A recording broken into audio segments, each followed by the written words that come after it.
विदर्भ देश का राजा बहुत ही बुद्धिमान और न्यायप्रिय था।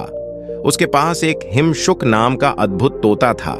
यह तोता न केवल सुंदर था, बल्कि उसकी बुद्धिमानी और चतुराई भी अद्वितीय थी। हिमशुक कई भाषाओं में बात कर सकता था और अपनी बुद्धिमानी से राजा को महत्वपूर्ण विषयों पर सलाह भी देता था। राजा हिमशुक को बहुत पसंद करता था और उसे अपने परिवार का हिस्सा मानता था। एक दिन हिमशुक जंगल की ओर उड़ चला। वहां उसकी मुलाकात उसके पिता से हुई। अपने बेटे को देखकर पिता का हृदय आनंद से भर गया। उसने कहा, बेटे, तुम्हारी मां भी तुम्हें देखकर बहुत खुश होगी। क्यों ना तुम कुछ दिन हमारे साथ बिताओ? हिमशुक ने उत्तर दिया, पिताजी, मुझे इसके लिए राजा से अनुमति लेनी होगी। जंगल से लौटकर हिमशुक ने राजा से घर जाने की अनुमति मांगी। राजा हिमशुक को अपने से अलग नहीं करना चाहता था, परंतु उसने हिमशुक के परिवार के प्रति उसकी प्रेम भावना को समझते हुए अनुमति दे दी। हिमशुक ने 15 दिनों में वापस आने का वादा किया और अपने घर की ओर उड़ चला। वर्षों बाद अपने बेटे को देखकर उसकी मां की खुशी का ठिकाना नहीं रहा। हिमशुक ने अपने माता पिता और प्रियजनों के साथ बड़े आनंद और सुख के 15 दिन बिताए।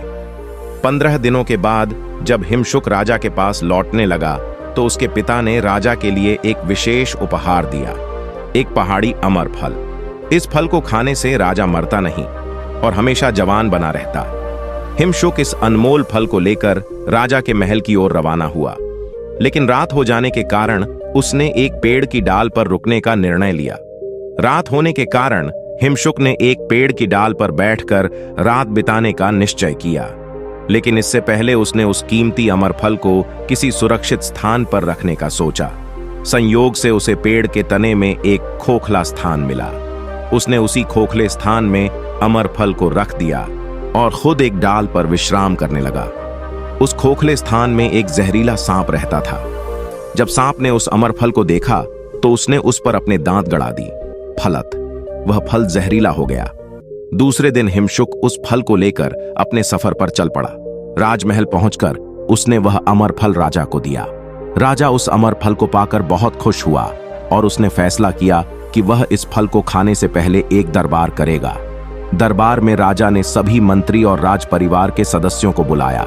जैसे ही राजा ने फल को खाने के लिए उठाया, उसके मुख्यमंत्री ने राजा को रोक दिया और कहा, राजा जी, इस फल को खाने से पहले किसी जानवर को एक टुकड़ा खिलाकर देखना चाहिए कि यह फल जहरीला तो नहीं है। राजा ने मुख्यमंत्री की बात मान ली और फल का एक टुकड़ा एक कौवे को खिलाया गया। खाते ही कौवे की मौत हो गई। मंत्री ने कहा, यह अमर फल नहीं बल्कि मृत्यु फल है।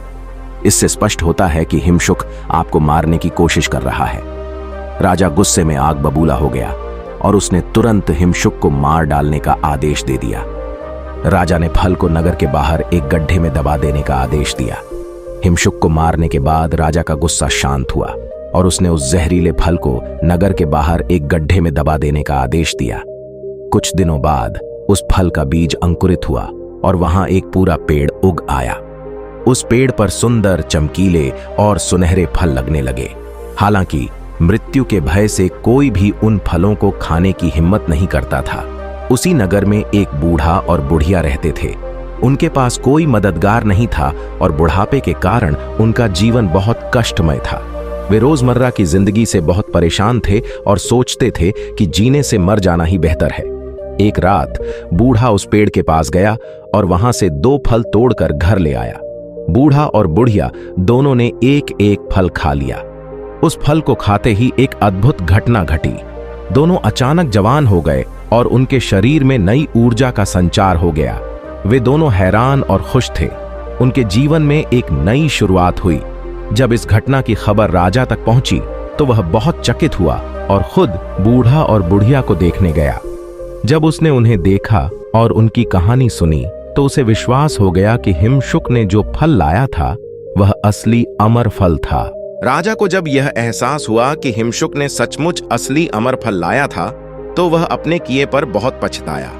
उसे यह बात समझ में आ गई कि उसने अपने प्यारे और वफादार तोते को क्रोध में आकर गलतफहमी की वजह से मार डाला।